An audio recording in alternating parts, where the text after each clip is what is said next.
Hello there and welcome back to another edition of the Hot Lap Classic Remastered. This time we're taking a look at the 1999 Mercedes-Benz CLK rally car, perhaps the most iconic piece of cut content in any Gran Turismo game. This car has been added with the Gran Turismo Plus mod, and the story of the CLK race car is an interesting one. This isn't in the base game. It was cut just before release, and it was supposed to originally be the CLK GTR, and then they couldn't do the CLK GTR, probably due to licensing reasons, so they came up with the C-Class DTM car.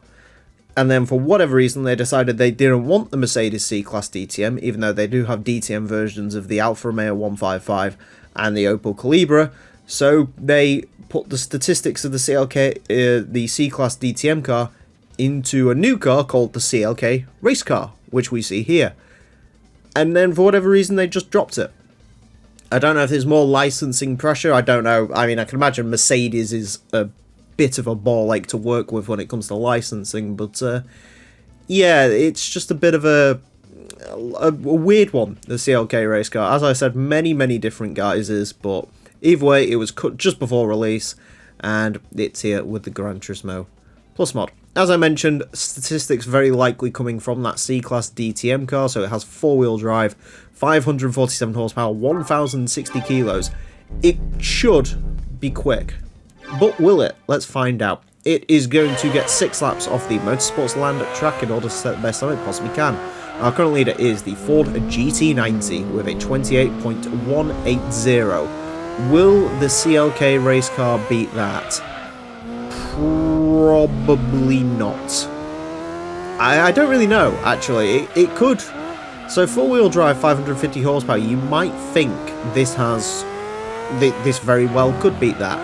The problem is this is not turbocharged. It's just a naturally aspirated engine that revs to 14,000 RPM, and as we've seen in this series, the high revving naturally aspirated cars usually not particularly quick.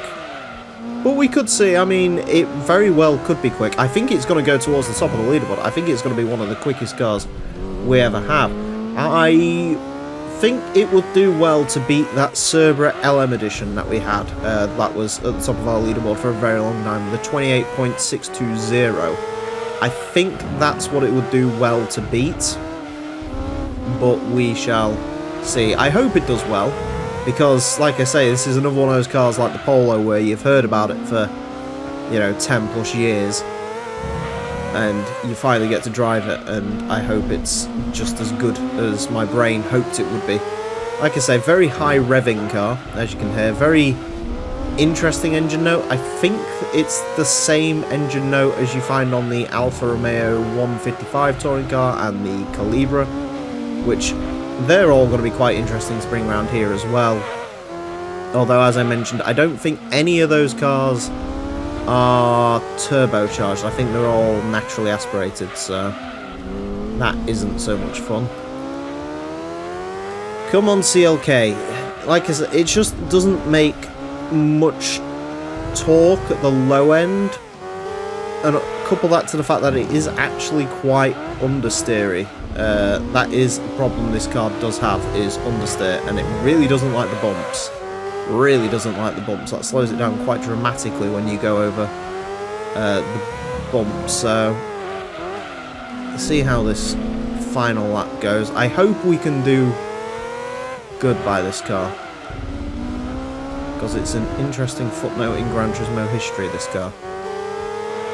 Of course, now it's quite funny looking back at something like this and how this was cut content and they couldn't get the licensing to the CLK GTR, because now obviously the CLK LM features in basically all Gran Turismo since the 4th game. So yeah, you wouldn't hear Gran Turismo being turned down by Mercedes now for it, but obviously back then things were different.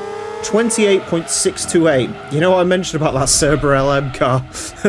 It's just, and I mean minutely slightly off of the Cerberus LM. Yeah, it's just not it just doesn't have the torque. There's no mid-range torque in this. It's all towards the top end of the rev range, and I fear that is something that's going to impact the touring cars more than most, I think, because these, you know, like I've said before, these genuinely do have the ability to be very, very quick, but I think they're just going to suffer a little bit through some of the low speed stuff, and of course over the bumps and stuff. 28.628.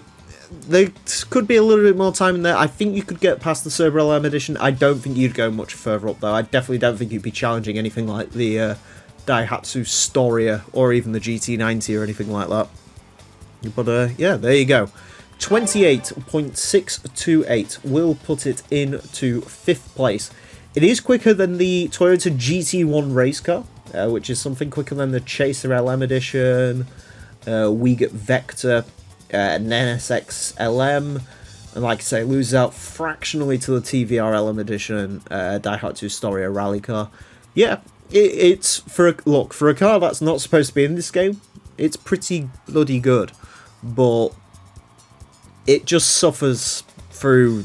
It just doesn't have the torque, unfortunately, because otherwise, this, you know, if this had a turbocharger on it, this could be very scary when it comes to that leaderboard, but alas, it does not.